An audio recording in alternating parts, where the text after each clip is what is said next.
Good morning, ladies and gentlemen. Welcome to the Medal of Honor induction ceremony in honor of Captain Larry L. Taylor. Captain Taylor was presented our nation's highest and most prestigious award for valor by the President of the United States, the Medal of Honor. This morning, he will formally be inducted into the Pentagon's most sacred place, the Hall of Heroes. Our official party for today's ceremony includes the Secretary of Defense, the Honorable Lloyd J. Austin III, the Secretary of the Army, the Honorable Christine E. Wormuth, the Chairman of the Joint Chiefs of Staff, General Mark A. Milley, the Vice Chief of Staff of the Army, General Randy A. George, and the Sergeant Major of the Army, Michael R. Weimer. Ladies and gentlemen, please stand for the arrival of the official party and remain standing for the singing of our national anthem by Staff Sergeant Ian Kelly and the invocation delivered by Chaplain William Green.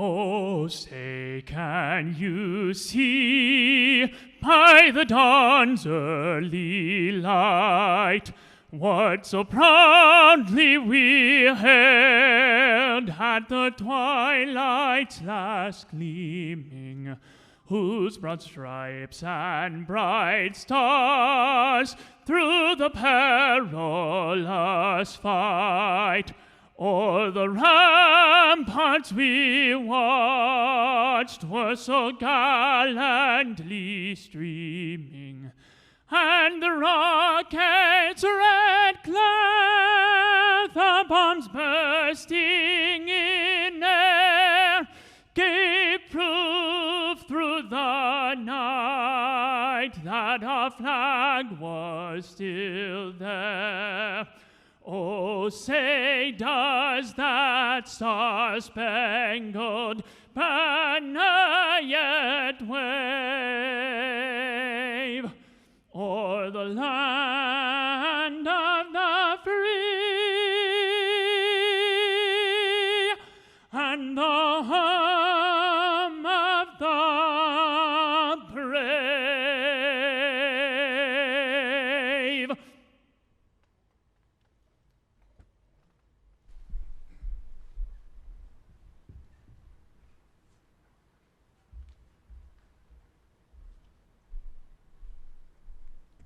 Good morning. Please bow with me for the invocation.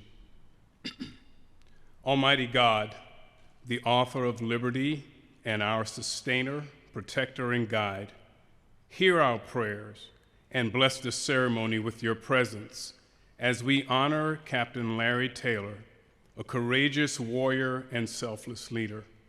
His valiant actions in Vietnam on June 18, 1968, have rightly earned him the Medal of Honor, our nation's highest medal for valor in combat, and his heroism continues to inspire us today. Lord, we thank you for empowering him beyond measure in the crucible of combat, where he selflessly put his comrades' lives before his very own. He is a servant leader whose actions cause us all to sacrificial service to one another. As Captain Taylor is inducted into the Hall of Heroes and his name is unveiled and permanently etched into granite, we pray that the name Captain Larry L. Taylor will forever be an enduring reminder of his sacrifice and a perpetual inspiration to all who see it. Bless him anew this morning, along with his family members, leaders, fellow soldiers, and friends who are present here with him in body and in spirit.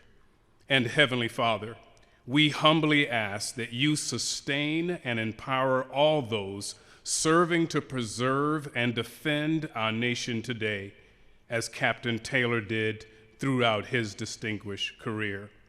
We pray all these blessings in your majestic and mighty name. Amen. Please be seated.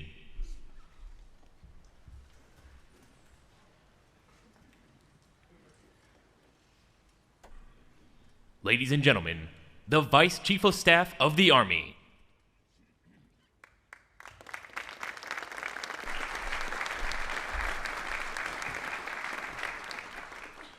Good morning, everyone. Captain Taylor, as well as your friends, family, and teammates, thank you for being here. I imagine you've had a hectic past few weeks, and we appreciate that you are here with the Army team on Fort Myer. And sir, I noticed that you got a fresh haircut for today's occasion.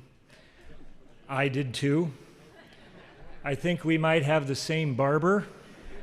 I keep telling her not to take so much off the top. But you definitely pull it off better than I do. Secretary Austin, Secretary Wormuth, it's my pleasure to be up here with you today for this event. General Milley and other distinguished guests, thank you all for joining us. We are here today to recognize an incredible American for acts of heroism. I want to set the scene for everyone in the audience. On the night of June 18th, 1968, 4 American soldiers were out on a long-range reconnaissance patrol near the village of Ap Go Cong in Vietnam. They came across a North Vietnamese element that was much larger than they expected, a company plus of enemy fighters, and they soon found themselves surrounded and under heavy fire. It was the start of the rainy season, and the men were soaking wet, standing and fighting from the slippery banks of a horse cart trail. The radio was on the ground so that the antenna wouldn't get blown off by an enemy bullet. The night was utterly dark, just a sliver of moon overhead and absolutely no light coming from the nearby village. But even if they couldn't see the enemy's faces, they could see the green flashes of enemy tracer rounds zooming past and hear the crack of near misses. The recon team leader radioed up to his higher headquarters for support. "We're surrounded," he said. Their supply of ammunition was dwindling quickly, and the enemy was overwhelming. Death seemed close and certain. Finally, Captain Taylor's voice came over the radio. "This is Dark Horse 32. He was flying at just the right angle to ensure that he could be heard over the throb of his rotor blades. Sergeant David Hill, one of the soldiers on the ground, heard Taylor's voice come over the net. Sergeant Hill thought he sounded as cool and as casual as a bus tour guide in a big city. The miniguns on Captain Taylor's Cobra helicopter provided the recon team some reprieve, but they were all just biding time until the men could be extracted by a Huey. But the Hueys didn't come. Now low on fuel, Captain Taylor radioed back to the headquarters and asked for permission to extract the soldiers himself. "Negative," he was told. "Come back to refuel and rearm." "But they are surrounded," Captain Taylor reiterated. "Negative," again was the response. But Larry Taylor knew that the men on the ground had no hope of survival, so he defied the order and came in for a landing. The trapped soldiers raced for the bird, jumping on the rocket pods and the skids, and then Captain Taylor pulled pitch with bullets still whizzing towards them.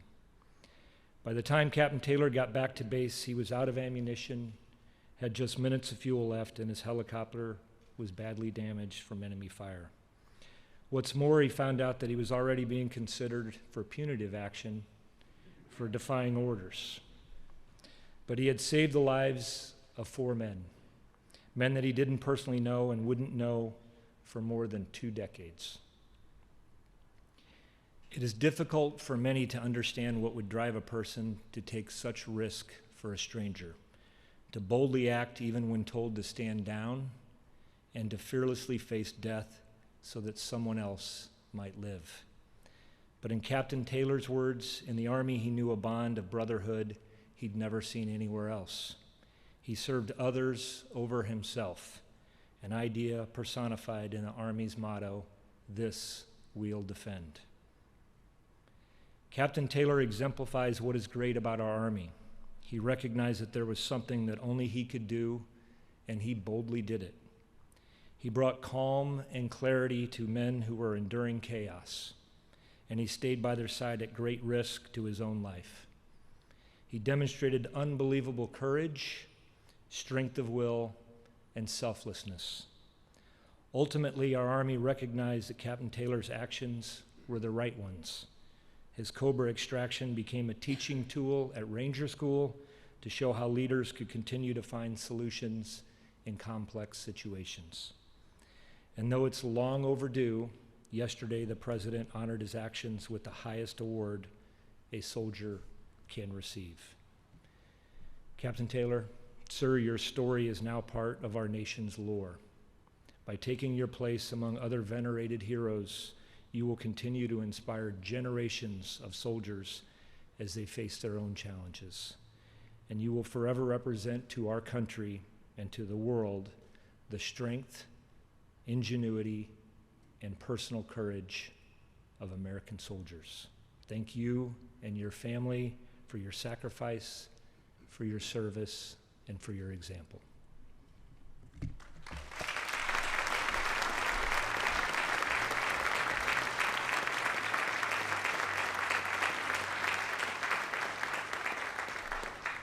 Ladies and gentlemen, the Secretary of the Army.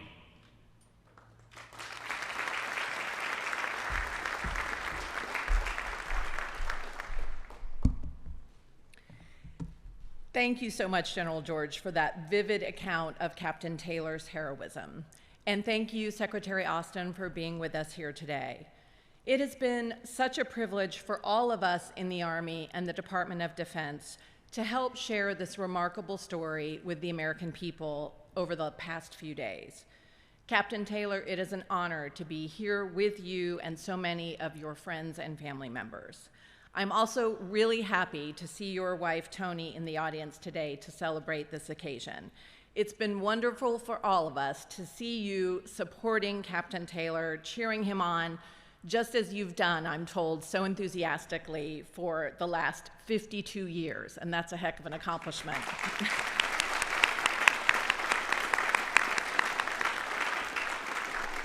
Some of Captain Taylor's fellow veterans are here too, including Sergeant David Hill, whose life he saved, and Staff Sergeant Mike Holden, who has remained one of Captain Taylor's closest friends since a chance encounter at a Vietnam vets reunion. The Army prides itself on bringing out the best in its people. Every day, our soldiers have the chance to demonstrate their commitment to a higher cause and help keep the Army rolling along in defense of our nation. But not all of those soldiers will find themselves in combat, and among those, even fewer will ever face a decision to risk their own life to save the lives of their fellow soldiers. The names of those soldiers who stared down death in the service of something larger than themselves are inscribed on the wall of the Pentagon's Hall of Heroes and now at the Memorial Garden of the new National Museum of the United States Army. This morning, we are honored to add another name to both of those walls of honor and remembrance. The name of a person whose actions, as General George described them, bring to life one of our Army's most critical values, selfless service. Medals of honor are rare. The acts they memorialize are uncommon. But those who have known Captain Larry Taylor throughout his life know that for him, selflessness is a part of who he is. So today, while we honor a single courageous act, I want to speak about Captain Taylor's lifetime of commitment to this Army value. The idea of service was instilled in Larry Taylor from his earliest days. His great uncle fought in World War I. His dad was in the Navy and fought in World War II. One of his uncles stormed Omaha Beach, setting the stage for America's liberation of Europe. And another uncle, an airman, flew B-24s in Germany. As Larry Taylor came of age in eastern Tennessee, he knew that the military offered him a path to serve something larger than himself. As soon as he graduated from college, he rushed to an Army recruiter. The Vietnam War was escalating, and the draft was in full effect. But as Captain Taylor later put it, I didn't need to be drafted in Vietnam. It was the honor of my life to serve there. Captain Taylor signed his commission as an armor officer, but quickly realized that helicopters were where he needed to be. So after qualifying as an Army aviator, he headed to Vietnam, flying the Army's brand new Cobra helicopter. So new, as I heard back in the green room, that we didn't actually even have manuals, and Captain Taylor was flying them based on worksheets. So that's a heck of a thing. As a helicopter pilot, he flew well over 2,000 combat missions, came under enemy fire 340 times, and was forced down on 5 occasions.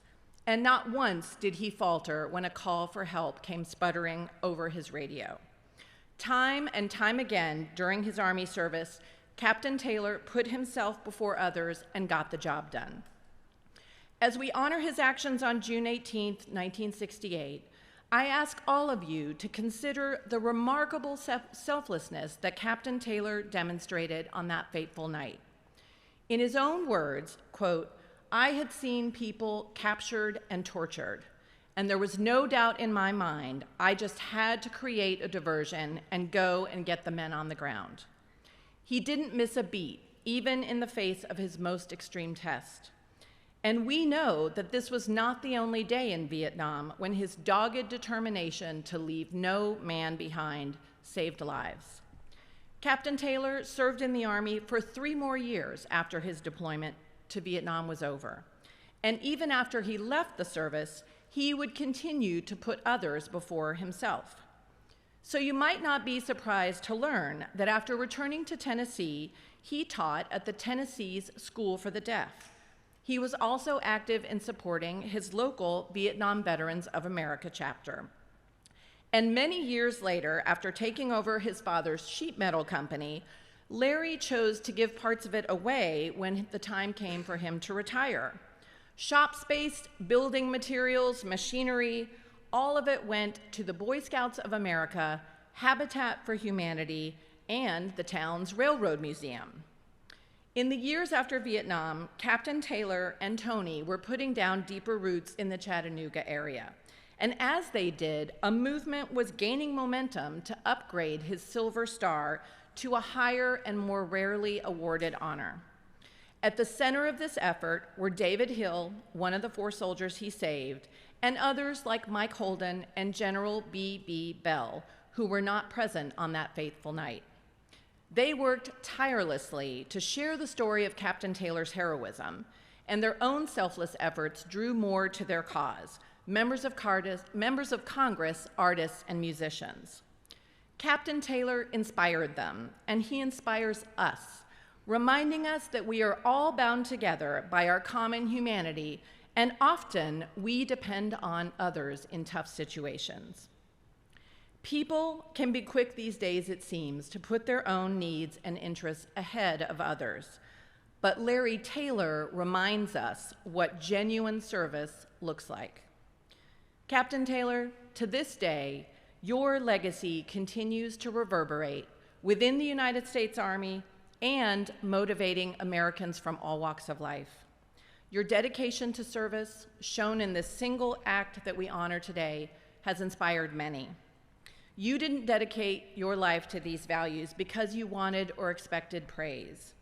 From Chattanooga to Vietnam and back again, and during each of your individual battles, including the one you are fighting now, you have kept a smile on your face and your composure. You have reminded us that when facing any problem, there is always a solution, and you should never give up. You have even said that if transported back in time and given the chance, you would go back to Vietnam tomorrow and save those men all over again. Through it all, Captain Taylor, you have put others first. Today, we are happy to put you first. We recognize and honor your selfless act, and we applaud the countless selfless choices you have made. Thank you again, Captain Taylor, for your truly selfless service.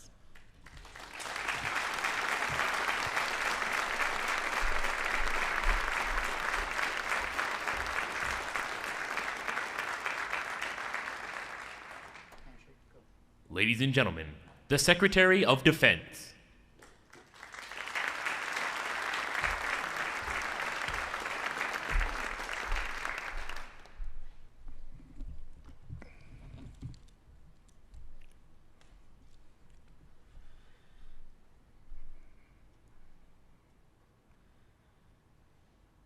Well, good morning, everyone. Secretary Wormuth, General George, thank you for your moving words. And thank you for what you do each and every day to take care of our soldiers and their families. Let me add my thanks to our distinguished guests, including family and friends and battle buddies of Captain Larry Taylor. Yesterday, President Biden presented Captain Taylor with our nation's highest award for valor, the Medal of Honor. And today, I am deeply honored to be here with all of you as we add his name to our Hall of Heroes. As you heard earlier, on the night of June 18, 1968, then Lieutenant Taylor was at Phu Loi Base Camp when he heard the horn go off. And he knew what that sound meant. It meant that somewhere American soldiers were in trouble. And he had 2 minutes to get his Cobra attack helicopter in the air and fly towards him. So he got moving, along with his co-pilot and another helicopter team. Now, Lieutenant Taylor had a radio frequency, and he knew the general direction of where he was headed, but that was it.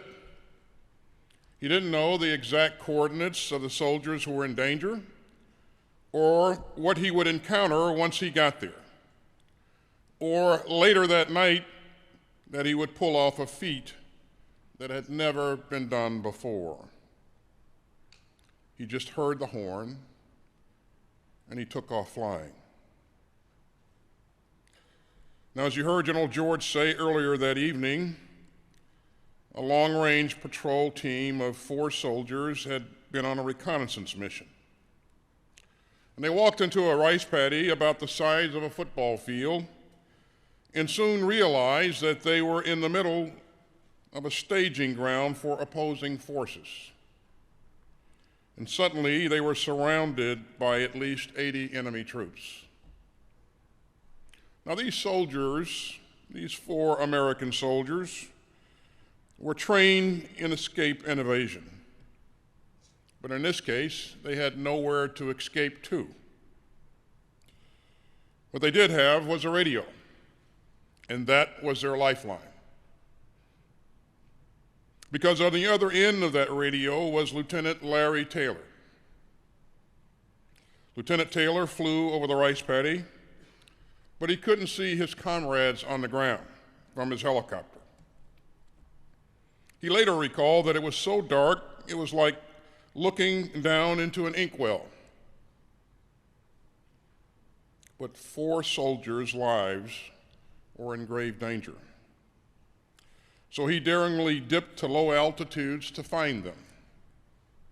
And once he spotted their position, he directed his firepower to attack the encroaching enemy. And over the next 45 minutes, the American pilots in the air and the soldiers on the ground fought with everything that they had. In return, the enemy was firing RPGs and bullets at them from every point on the compass. Now, even with the blast and the tremors of rockets and rifles, Lieutenant Taylor and his wingman, Warrant Officer James Ratliff, fearlessly made treetop attacks on the opposing force. And when they ran low on firepower, Larry Taylor made fake runs to draw enemy fire toward his helicopter to spare the men on the ground. And soon, Lieutenant Taylor had fired every single rocket in nearly every round that he had. And he was running low on gas. Now, usually that meant he would fly back to base and refuel and rearm. But the 4 men on the ground were down to their last magazine of ammunition. And Lieutenant Taylor estimated that they were still outnumbered by at least 15 to 1. And no evacuation Huey helicopter was on the way. And so leaving them behind would mean certain death. It was now or never. So Lieutenant Taylor quickly came up with a plan. In a clear and calm voice, he directed the soldiers where to point their last claymore mines. And when Larry Taylor gave the signal, they detonated the mines. Now that cleared a path, and the men ran as fast as they could through the clearing. And a few moments later, the 4 men could feel the downward blast coming from the Cobra's blades. In Lieutenant Taylor's words, they all arrived at the same hole in the mud. Now, as many of you know, the Cobra was only designed to carry a pilot, a co-pilot, and ammunition. And the cockpit was just 36 inches wide. And Larry, I still don't know how you fit in that cockpit, but you did it somehow. But Lieutenant Taylor remembers that it was so small that you couldn't even open a paper map and have the map be useful to you. So there's no use in even opening the map. So evacuating soldiers with this kind of helicopter was absolutely unheard of. And most would never think to even try it. But after making it through an intense firefight and miraculously meeting up with the patrol team on the ground, Lieutenant Taylor was willing to improvise. So over the radio, he told the men to hang on to the outside of his helicopter wherever they could. Sergeant David Hill and Specialist Bill Kahn climbed onto the rocket pods, and Specialist Gerald Patty and Private Bob Elsner held on tight to the skids. And within 10 seconds, they were off. Lieutenant Taylor climbed to 1,500 feet in the air before turning on his navigation lights. Moments before, the patrol had feared for their lives. And the next 10-minute flight was the ride of their lives. Lieutenant Taylor touched down at a secure location, and the 4 soldiers ran out in front of the helicopter, ducking under the blades. And they turned back to look to catch a glimpse of the pilot who had just risked everything to rescue them. They could hardly see Lieutenant Taylor's helmet through the haze. But they gave him a salute and a grateful thumbs up. The valor that Lieutenant Taylor displayed that night was extraordinary. But to Larry Taylor, it was simple.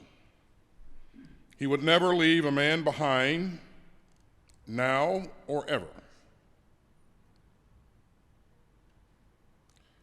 Since leaving military service, Captain Taylor has gotten Christmas cards from the families of those he protected in Vietnam. And at reunions, he's met many of their descendants.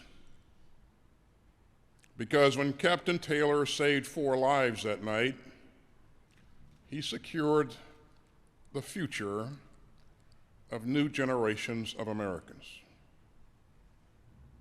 And I'm happy to say that there's a new addition to that legacy. David Hill, one of the men who rode on the Cobra's rocket pod, is here with us today, along with his 4-month-old grandson. So let's give them a round of applause.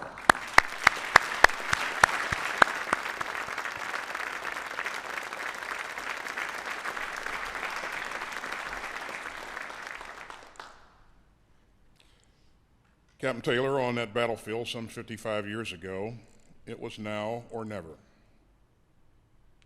And our Hall of Heroes will honor you now and forever. May we all draw inspiration from the resolve and the courage of this American hero. May God bless Captain Larry Taylor and his family, and all those who stepped up to serve the country that we love. And may God continue to bless the United States of America. Thank you.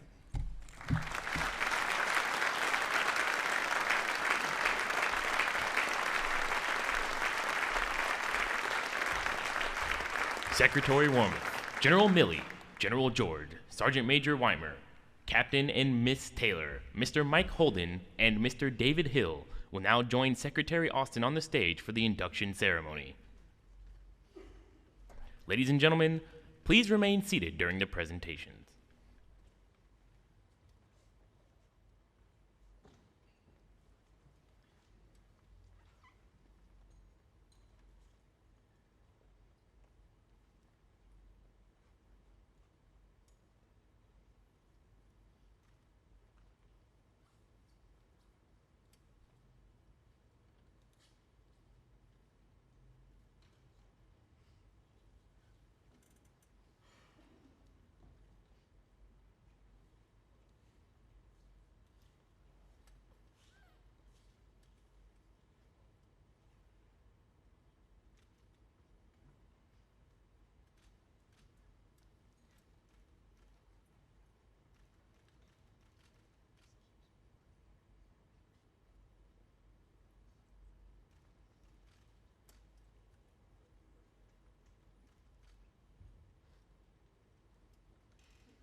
The President of the United States of America, authorized by Act of Congress, March 3, 1863, has awarded in the name of Congress the Medal of Honor to Captain Larry L. Taylor, United States Army, for conspicuous gallantry and intrepidity at the risk of his life above and beyond the call of duty. First Lieutenant Larry L. Taylor distinguished himself by acts of gallantry and intrepidity above and beyond the call of duty while serving with Troop D Air, 1st Squadron, 4th Cavalry, 1st Infantry Division on June 18, 1968, near the village of Ap Go Kong, Republic of Vietnam. On this date, 1st Lieutenant Taylor commanded a light fire team of 2 Cobra helicopter gunships scrambled on a nighttime mission in response to an urgent call for aerial fire support from a 4-man long-range patrol team. Upon arrival, 1st Lieutenant Taylor found the patrol team surrounded and heavily engaged by a larger Viet Cong force. He immediately requested illumination rounds from supporting artillery to assist with identifying the enemy positions. Despite intense enemy ground fire, he flew at a perilously low altitude, placing a devastating volume of aerial rocket and machine gun fire on the enemy forces encircling the friendly patrol. For approximately 45 minutes, 1st Lieutenant Taylor and his wingman continued to make low-level, danger-close attack runs on the surrounding enemy positions. When enemy fire increased from the village of Ap Go Kong, he requested artillery rounds with lower illumination altitudes be fired on that portion of the village so that the burning rounds ignited the enemy positions. With both Cobra gunships nearly out of ammunition and the enemy still closing in on the patrol team, 1st Lieutenant Taylor flew the patrol team's potential ground evacuation route, finding it unviable based on the heavy enemy fire encountered. Returning to the patrol team's location, he continued to circle it at a low level under intense enemy fire employing his searchlight to make fake gun runs on the enemy positions to distract them from the patrol team. Running low on fuel and with the patrol team nearly out of ammunition, First Lieutenant Taylor decided to extract the team with his two-man Cobra helicopter gunship, a feat never before accomplished. He directed his wingman to fire their remaining minigun rounds on the patrol team's east flank. First Lieutenant Taylor then fired his own last minigun rounds on the enemy positions, opening an avenue of movement to the east for the patrol team. He directed the patrol team to move 100 yards towards the extraction point, where First Lieutenant Taylor, still under enemy fire, landed his helicopter and instructed the patrol team to climb aboard anywhere they could. With the 4-man long-range patrol team seated on rocket pods and skids, he evacuated them to the nearest friendly location, undoubtedly saving their lives. First Lieutenant Taylor's conspicuous gallantry, his profound concern for his fellow soldiers, and his intrepidity at the risk of his life above and beyond the call of duty are in keeping with the highest traditions of military service and reflect great credit upon himself, his unit, and the United States Army.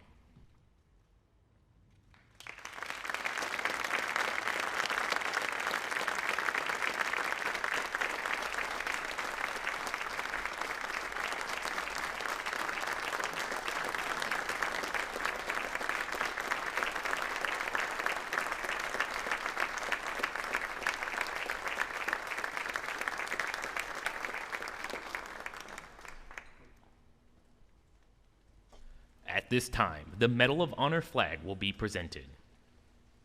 On the 23rd of October, 2002, Public Law 107-248, Section 8143, established the Medal of Honor flag to recognize service members who have distinguished themselves by gallantry in action above and beyond the call of duty. The Medal of Honor flag commemorates the sacrifice and bloodshed for our freedoms and gives emphasis to the Medal of Honor being the highest award for valor by an individual serving in the armed forces of the United States.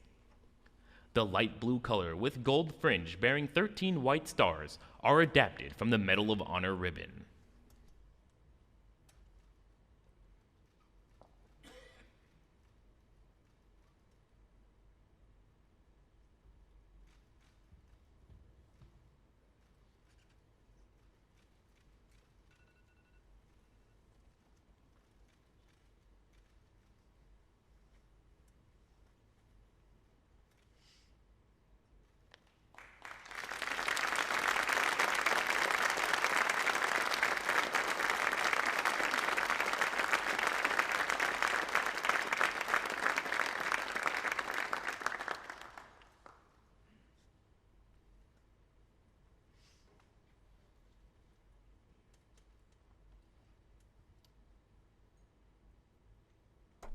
The Medal of Honor plaque will now be unveiled, inducting Captain Taylor into the Hall of Heroes.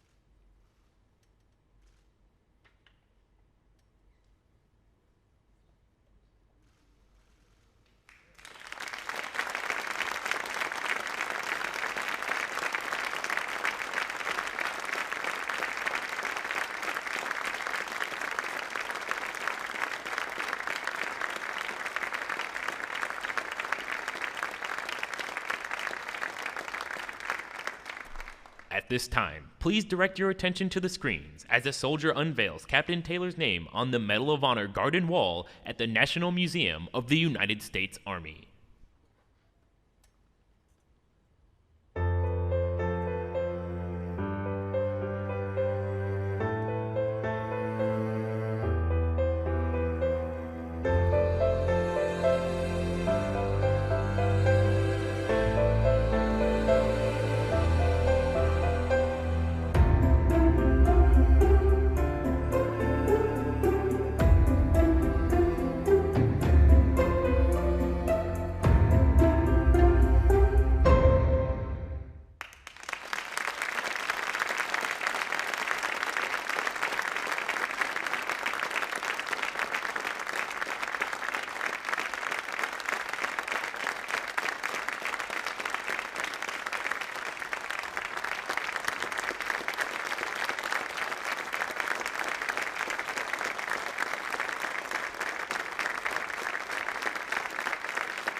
Thank you, Secretary Austin, Secretary Wormuth, General Milley, General George, and Sergeant Major Weimer.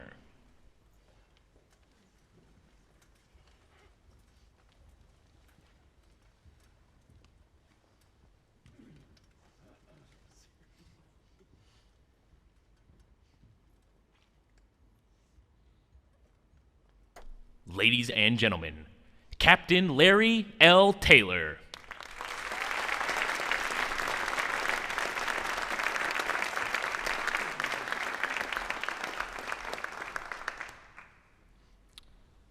Good morning, or almost good afternoon. I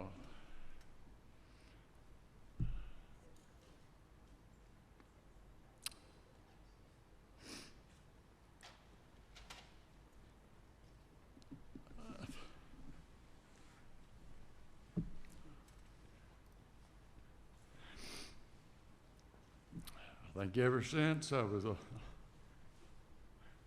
little boy, I've always dreamed one day having a Medal of Honor. And today that dream came true. I think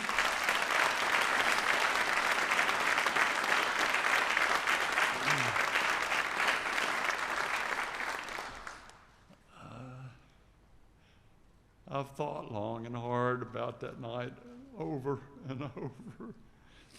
And I don't know what we could have done to make it any better. We didn't lose a man. And everybody we came with went home with us. Except few that had gone.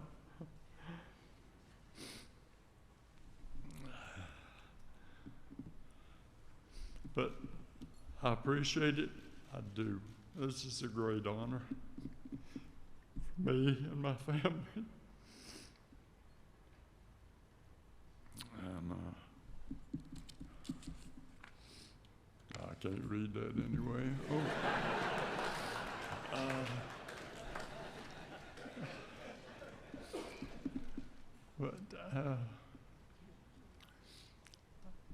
I'd ask if there are any questions, but I'm afraid I couldn't answer them, and I just looked more stupid. But thank you all for coming. I appreciate that. This is the greatest day ever. The best ever. So, I thank you, and I just want to salute you for coming.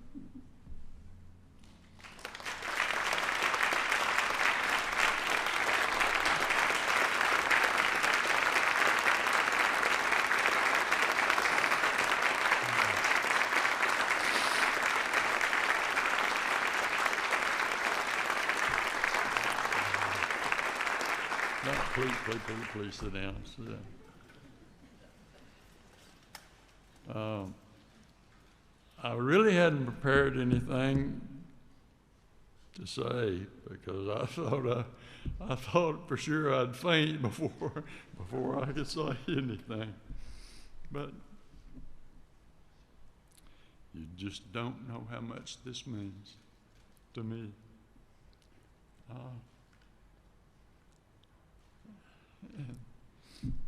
People ask me about that night,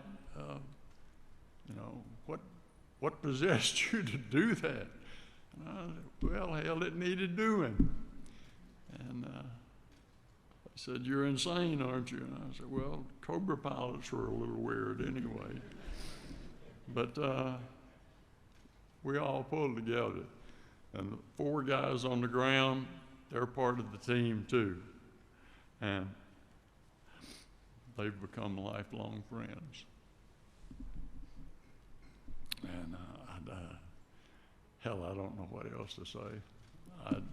I'd entertain questions from the audience, but I don't know. I appreciate you coming, and thank you so very much. Ready?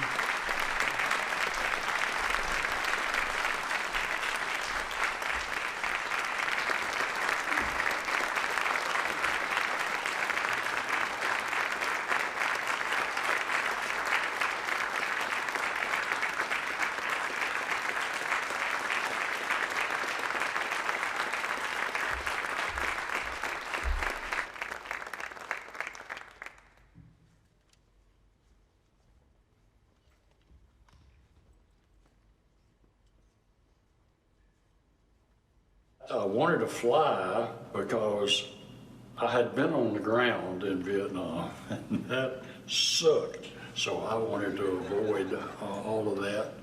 And I did, except for the few times I got shot down, I was on the ground for a while.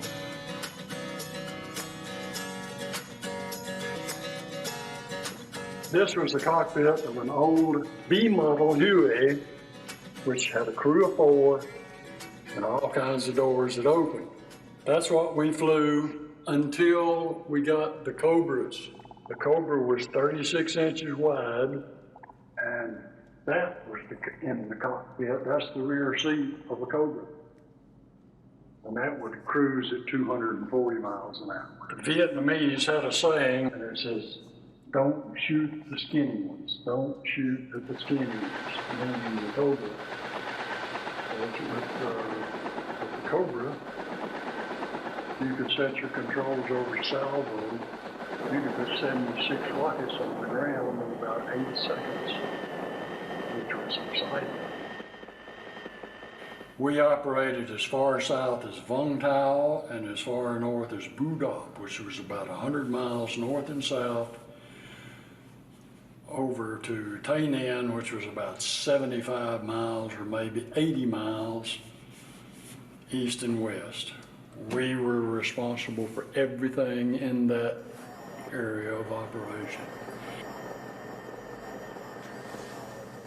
A typical mission was either reconnaissance, where you would go out with another Cobra and 2 scout helicopters, and they would fly around and beat the grass and try to find the enemy.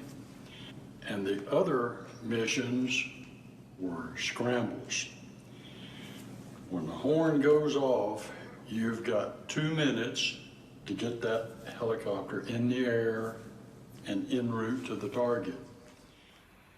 Of the 1,200 combat missions I flew, more than 1,000 involved long-range reconnaissance patrols that the Rangers ran.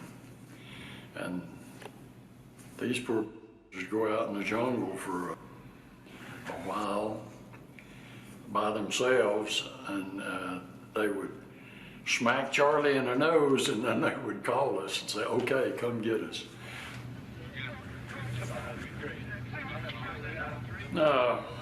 We were sitting there minding our own business, thinking, let's hope that we don't get called tonight, and bam, the horn went off. I knew a frequency and I knew a direction, and it was Wildcat 2. Well, this was a team of LRPs that were controlled by Bob Elsner. Bob was either a Sergeant E7 or a private, depending on who he had smarted off to. That night he was a private.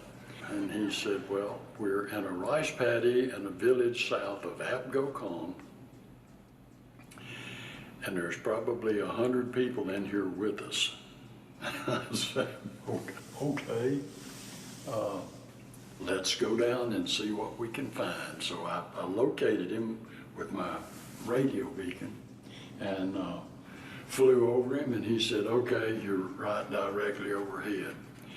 He said, "Can you provide some artillery?" And I said, "No, not really, Bob, because I don't know where I am and I don't know what the coordinates are. But I know what the coordinates of that village are. I'll call and get some magnesium parachute flares over that village and it'll light up. And I'll come down low level and scoot across the ground and everything will be backlit." So that's what we did. And We turned loose 152 rockets and 16,000 rounds of minigun. They were still outnumbered 15 to 1, maybe 16 to 1. And I said, Bob, do you have any Claymore mines? And he said, yes, got 4. And I said, well, you're completely surrounded, and I want you to point 2 of your Claymore mines to the north, 2 on 135-degree azimuth. And when I say blow them, you blow them and run like we're going to blow a hole in that ring. And then the Tactical Operations Center said, no, you don't pick them up. They're trained to escape and evade. And I said, there's no place for them to escape and evade. Please stay off my radio. And so I said, you ready, Bob? He said, ready. So we went down. I shut out all the lights and landed in the dark. They were running in the direction they were supposed to run. But I noticed that only 3 of them were running. One of them kept lagging. And they were out of ammunition. So he had a bag of grenades, and he would drop back about every 50 feet and throw grenades at the North Vietnamese regulars. And then he would run another 50 or 60 feet and throw more grenades. And finally, we all arrived at the same hole in the mud, and they jumped on. And the patrol leader, Bob, and the man in front was Gerald Patty from Maryville, Tennessee. They jumped on and smacked the side of the ship. And then Billy Kahn and Dave Hill jumped on the rocket pod and slapped the canopy. So I had the lights out, and I just pulled the pitch and went up to a 1,500-foot hover. I called my co-pilot, who sits right in front of you, and he said, we've got them. He said, what are you going to do with them, sir? I said, what do you want to do with them? We can't take them home. They'll freeze to death before we get them there because they're sopping wet. And you fly them at 150 miles an hour, they lose grip and fall off. He says, let's take them down to the water treatment plants. It's about 3 minutes down the river. We'll drop them off inside the fence, and then we'll go home. He said, but be advised, we got a 20-minute fuel light that's on. Okay, I said, how long's it been on? He said, about 5 minutes. I said, oh, man. So we're going to make a 25-minute flight on 20 minutes worth of fuel. He said, in essence. I said, okay. So I landed, and I used a light because I'd never been in there before. And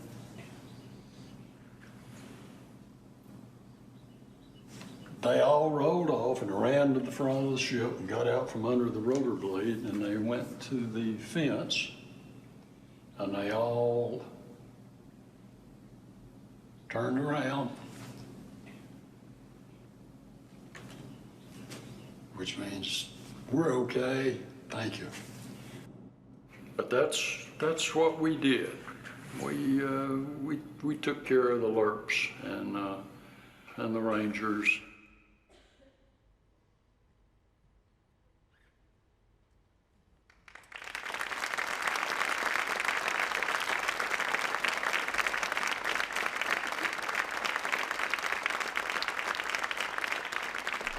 Ladies and gentlemen, Mr. David Hill.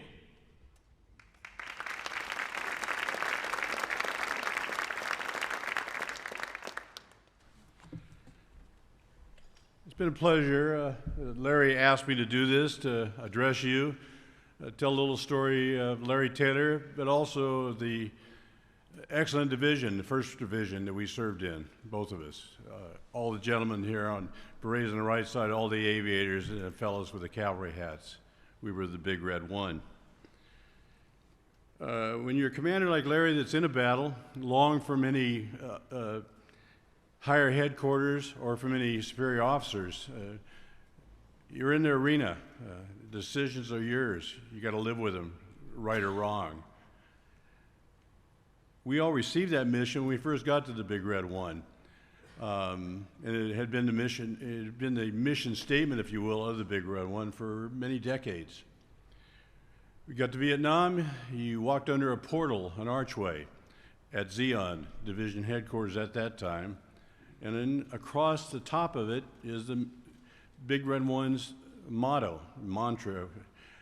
However, I think, to me, it represents more what the military calls the sense of the commander. If you're cut off from communications, if your battle plan changes and you have to adapt because the enemy also gets a vote, you know what to fall back on. Since the commanders, your commanding general is telling his colonels, his majors, his captains, lieutenants, on down the line, what they're to do. And ours is very distinctive. No mission too difficult. No sacrifice too great. Duty first. Simple message, very straightforward, not something you're going to forget.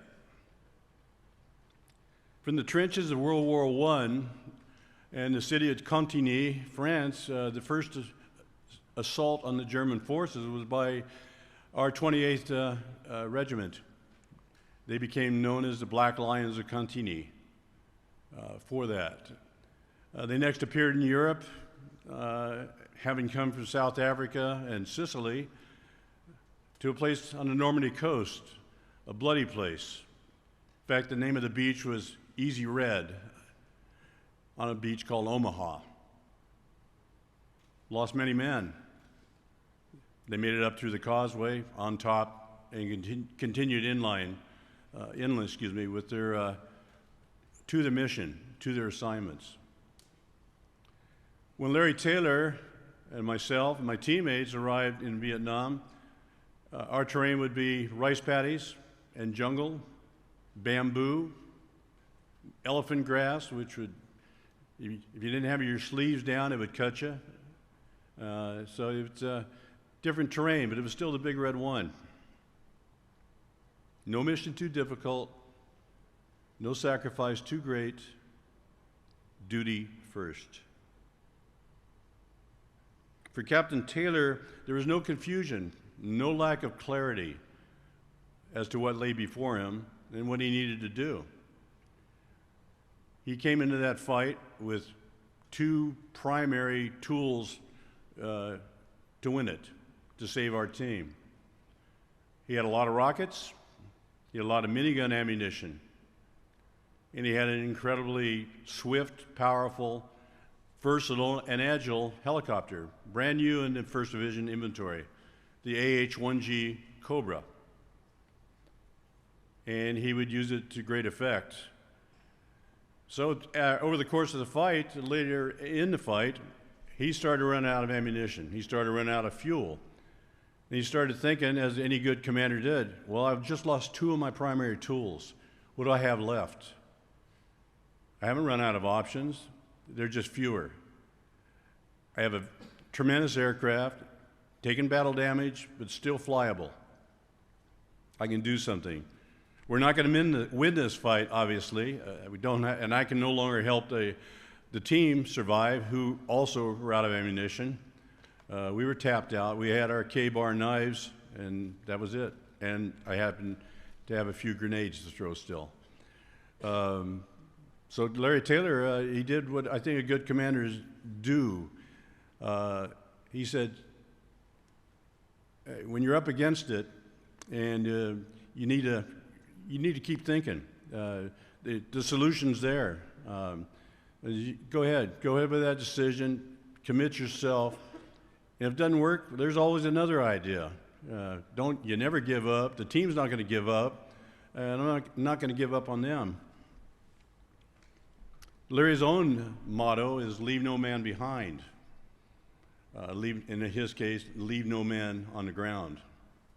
He knew if he left, we wouldn't be there, not alive.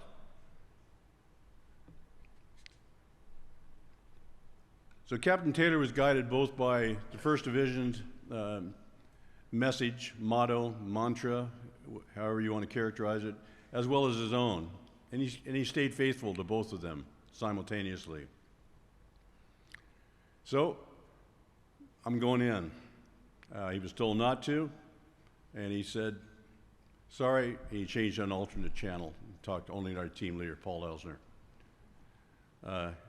He then proceeded to do so. He figured if he could land near us, we were Rangers. We're versatile. We could figure it out. We were also pretty desperate. So, and he was right, of course. Had no time to train us on the jump seat that's actually part of the ammo bay door on a Cobra.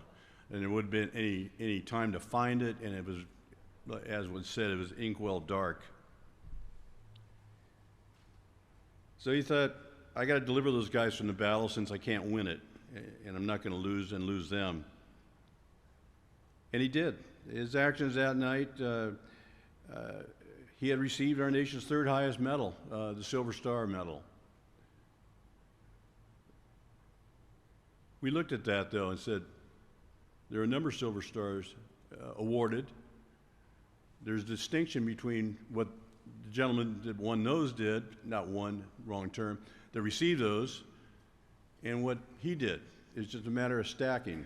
And it was beyond the next level, which is Distinguished Service Cross. So we're going to go for the big one. Should have happened 55 years ago, but it didn't. But again, Captain Taylor never gave up on us, and it's incumbent on me to do something about it. By this time, I was the only surviving member of the Long Range Patrol Team. I'd been the rear security and assistant team leader. We lost we lost Billy Kahn and his entire team on October 21st, 1968. The other two gentlemen, Elsner and Patty, died of cancer back in 2010, 2015. So what I had to do basically is fall back on a very key part of what's known as a Ranger Code, a Ranger Creed. And it reads,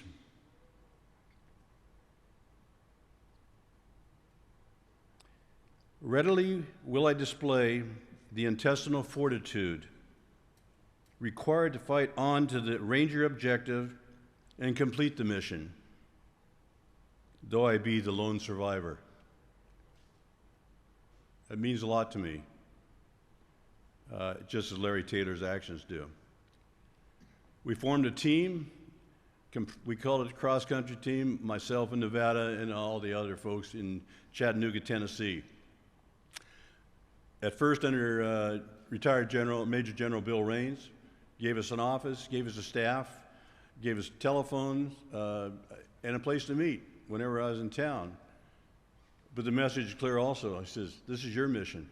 I'll support you. I'll help you. I'll bring some other people in to be part of the team, but it's your job, and you can't delegate that away. I had no intention to, but the message was clear. And that's just what he did. He supported us. We were rebuffed a number of times. The Army is very exacting. Medal of Honor is such a high-level thing that things have to be perfect, and it's well covered by regulations. At first, we had difficulty being able to comply with some of the requirements.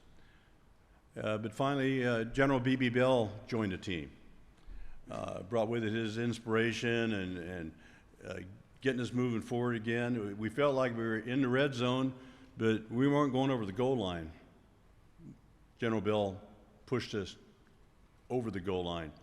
We'd looked at language that the Army required. We finally found the answer they were seeking. Once we did it, after all those years, in 2 weeks, it was completed.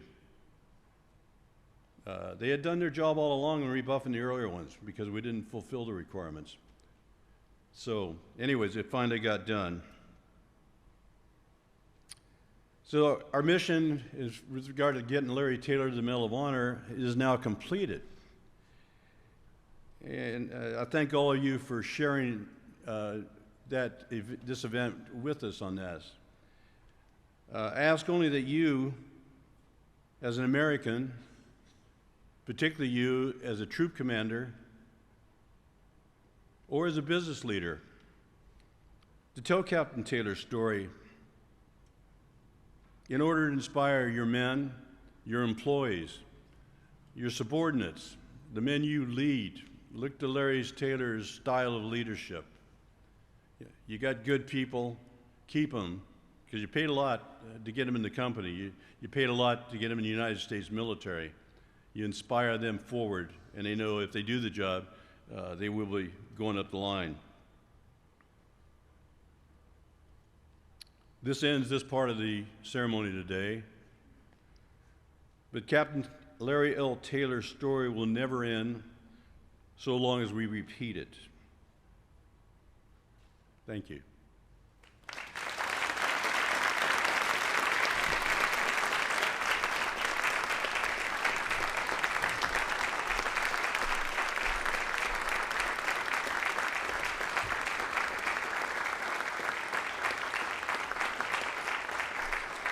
Ladies and gentlemen, please remain standing and join in the singing of the Army Song. The words to the Army Song can be found in your program. March along, sing our song with the army of the free. Count the brave, count the true, who have fought to victory. We're the army and proud of our name. We're the army and proudly proclaim. First to fight for the right and to build the nation's might, and the army goes rolling along. Proud of all we have done, fighting till the battle's won, and the army goes rolling along. Then it's hi, hi, hey, the army's on its way. Count off the cadence loud and strong. For wherever we go, you will always know that the army goes rolling along.